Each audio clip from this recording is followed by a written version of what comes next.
Iniciamos então o estudo dos juros compostos. Primeira parte. No estudo dos juros compostos, nessa primeira parte, vamos estudar toda a ideia inicial de juros compostos e também o cálculo do montante. Juros compostos. Os juros compostos são aqueles calculados sobre a soma do capital inicial mais os juros dos períodos anteriores. Neste regime, os juros gerados nos períodos anteriores passam a render juros, dizendo-se assim que os juros são capitalizados, isto é, passam a comportar-se como o principal da dívida. São incorporados à dívida, passando a render juros de acordo com as condições contratuais pré-estabelecidas. E aqui a gente pode observar que, diferente do juro simples, onde o valor do juro permanecia sempre o mesmo, alterando apenas o tempo em que foi capitalizado esse valor, aqui nos juros compostos, esse valor do juro ele vai se alterando período a período. Ou seja, ele vai acumulando, diferente do que acontecia em juros simples.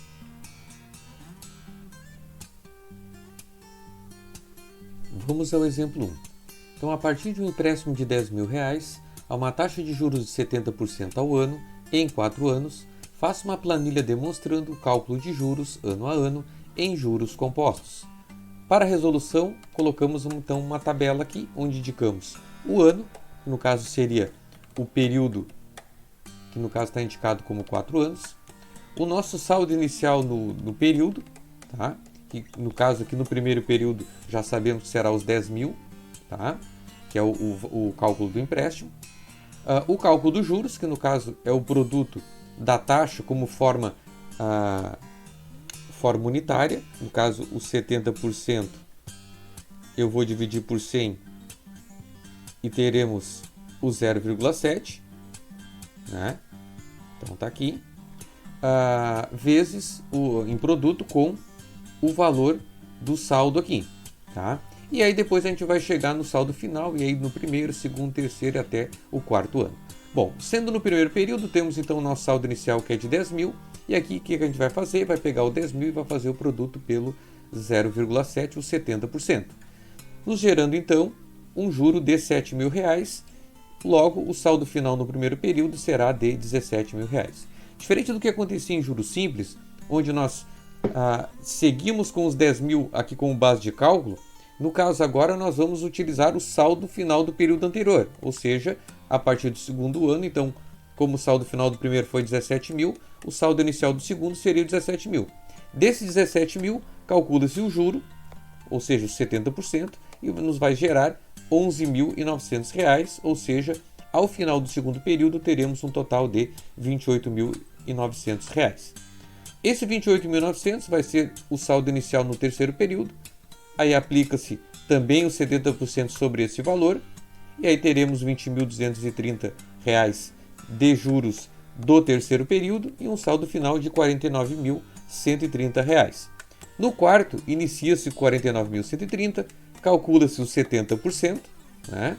E aí teremos então o juro de R$ 34.391, nos gerando um saldo final de R$ 83.521. O que a gente pode analisar então aqui? Que o cálculo do juro foi feito um juro sobre juro, certo? E aí a gente pode verificar o que aqui? Que no caso do primeiro período, nós pegamos o PV e calculamos vezes o juro em uma vez. No segundo, nós tínhamos o juro do primeiro, que está no 17.000, mais o juro do segundo, ou seja, aí nos gera que vai ser PV de 1 mais I vezes 1 mais I, ou seja, o PV de 1 mais I ao quadrado. No terceiro período, o que a gente vai observar? Que esse acúmulo de juro se dá referente aos 3 períodos. Então, nós teremos PV, que faz o produto de 1 mais I na 3. No quarto, a mesma coisa vai acontecer. Nós vamos pegar o PV e nós vamos fazer o produto de 1 mais I, 1 mais I, 1 mais I e 1 mais i. Ou seja, nesse caso aqui teremos o PV de 1 mais i na 4. O que a gente pode observar? Que esse expoente que eu tenho colocado aqui, esse acúmulo, está diretamente relacionado com o meu prazo.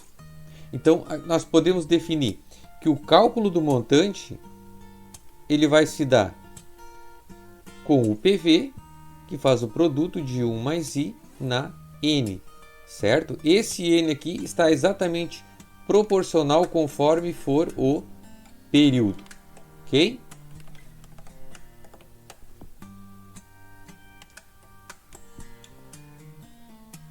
Então temos aqui que o valor do montante é obtido pela expressão FV igual a PV, que faz o produto com 1 mais i com o expoente n, em que o FV vai ser o valor futuro, o PV o valor do capital inicial ou principal, o i vai ser a taxa de juros e o n vai ser então o prazo de aplicação. Vamos ao segundo exemplo. Calcule o valor de resgate de uma aplicação de R$100.000 a taxa composta de 3,1% ao mês após 72 dias. Bom, primeira situação, nós vamos organizar os dados da questão, certo? Então, vamos iniciando ali. Queremos encontrar o quê? Calcule o valor de resgate. Ou seja, se nós queremos encontrar o valor de resgate, nós temos primeiro, então vou colocar o FV, é a nossa incógnita aqui. Depois, referente a uma aplicação de R$100.000, então PV, R$100.000. Há uma taxa composta de 3,1% ao mês, então temos a taxa de 3,1% ao mês. O que a gente tem que fazer com a taxa? Não podemos esquecer, precisamos dividir por 100. E aí teremos então 0,031, que é a forma unitária pela qual a gente consegue inserir na fórmula. Tá? E após os 72 dias. O que acontece aqui também? Como a nossa taxa é mês e o nosso período é dias, precisamos transformar esses 72 dias em mês. O que a gente faz? Divide por 30, são 30 dias do mês, e aí teremos então um prazo de 2,4 meses, certo? Então, taxa ao mês dividido por 100, período proporcional à unidade da taxa, tudo em meses. Logo, se nós queremos calcular o valor de resgate, o valor futuro, aplicamos a fórmula FV igual a PV vezes 1 mais I na N. Então, o que a gente tem que fazer agora? Substituir os dados conforme estão indicados aqui. O nosso PV é 100.000, o nosso I é 0,031 e o nosso N é 2,4, certo? E aqui a gente faz uso da calculadora científica para poder fazer a solução. Primeiro passo, nós temos que somar os valores aqui, e aí teremos 100.000 vezes 1,031 na 2,4. O que a gente faz agora? Resolve esse expoente. Tá? 1,031 na 2,4 vai dar 1,0760. Lembrando, o que foi feito aqui? Esse valor vai dar um valor maior, mas nós vamos trabalhar com 4 casas. Feito isso, multiplico por 100.000 e aí teremos o total de R$ 107.600. Ou seja, esse vai ser o montante referente a uma aplicação de 100.000 a uma taxa de 3,1% ao mês por 72 dias. Podemos utilizar também a calculadora financeira para poder fazer a solução. Eu resolvi então pegar e colocar a calculadora aqui só para indicar alguns pontos aqui para ter um conhecimento na hora de executar pela calculadora financeira. Então aqui a gente tem o botão de liga e desliga. Tá? Aqui a gente tem a função que dá acesso à função laranja, que seria todas essas funções que estão em cima sobre as teclas aqui, né? Em cima aqui. Depois a gente tem o azul, que gera essas funções aqui em azul da calculadora financeira. Tá? E aqui a tecla Enter, que é onde a gente insere todos os dados e informa a calculadora sobre esses dados. Depois, o que a gente tem aqui? Também tem algumas teclas especiais, que depois a gente vai estar entendendo conforme as aulas aí. Tá? As teclas comuns, que inclusive dá para a gente calcular função exponencial, tá? O valor inverso, percentual, enfim, tem algumas que a gente vai utilizar também, nem todas as funções. E também essa linha financeira, que no caso é o que nos interessa mais quando a gente trata de juros compostos, tá? Também a gente vai estar olhando o exemplo para ver como é que faz. Bom, seguindo nisso, vamos utilizar o mesmo exemplo aqui. E aí a gente já tinha os dados separados, já tinha indicado aqui 3,1%. Por que está 3,1% e não 0,031, conforme a gente colocou anteriormente? Porque na calculadora financeira nós vamos colocar exatamente o 3,1%, porque ela já faz o processo de forma direta. Tá? Então, aí está indicado aqui o que a gente vai utilizar no teclado dessa calculadora financeira, o que vai aparecer no visor, e aqui vai ser os comentários para a gente entender como que acontece esse processo. Bom, então, primeiramente, como eu estou utilizando o cálculo, depois eu vou estar explicando para vocês o porquê, nós vamos utilizar a tecla STO e EX, tá? Para que a gente indique esse Czinho aqui, que depois eu vou explicar melhor o que é, porque quando não tem isso aqui, vai dar confusão com relação à questão do cálculo de período não inteiro. Então a gente tem que manter o C aqui para depois a gente vai entender que é a questão de ser a convenção exponencial, enfim. Mas para efeito de cálculo geral, nós vamos utilizar isso aqui, tá? E principalmente porque a gente está trabalhando com uma parte quebrada aqui, um período quebrado. Bom, deixamos a calculadora a postos, indicamos então que o 100 mil, e aí na calculadora eu preciso deixar sempre um valor negativo, tá? Porque ela iguala de forma direta. Então 100 mil CHS, que é para deixar negativo, e aperto o PV, que nós estamos indicando que é o capital.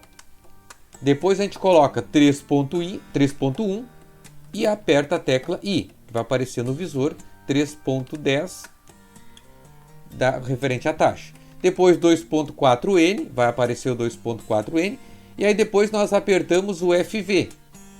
O que acontece? Já dá o valor do saldo, o valor futuro, de forma direta. E aí depois a gente pode apertar o STOEX para retirar aquele Czinho lá novamente. Bom, para ficar mais fácil, coloco os dados aqui, ó. Então, conforme o teclado. Primeiro eu vou indicar o STOEX, e quando a gente aperta o STO aqui, ó,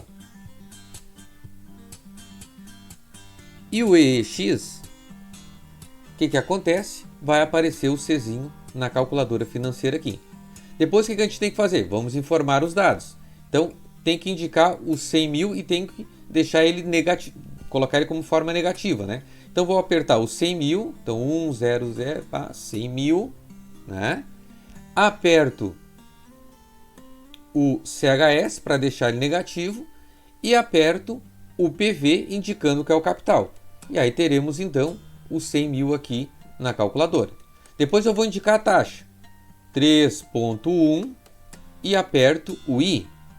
Aperto o I, vai dar 3.10. Depois o que eu tenho que fazer? Tem que colocar o 2.4N. Então 2.4, vou aqui, aperto o N, indicando o período, coloco o 2.4 como período, certo? Depois o que eu quero fazer então? Eu quero descobrir o valor futuro, o FV. Então eu aperto agora o FV, certo? Conforme eu indiquei aqui. Aperto o FV, aqui o FV, e aí nos dá a resposta, que é o 107.602,11. E aqui ela já vai dar aquela diferença, porque ela usa todos os dados, ela não arredonda para 4 casas, certo? E aí depois aperto o STOEX para retirar o C dali. Bom, essa é a primeira parte então do cálculo dos juros compostos. Até a próxima.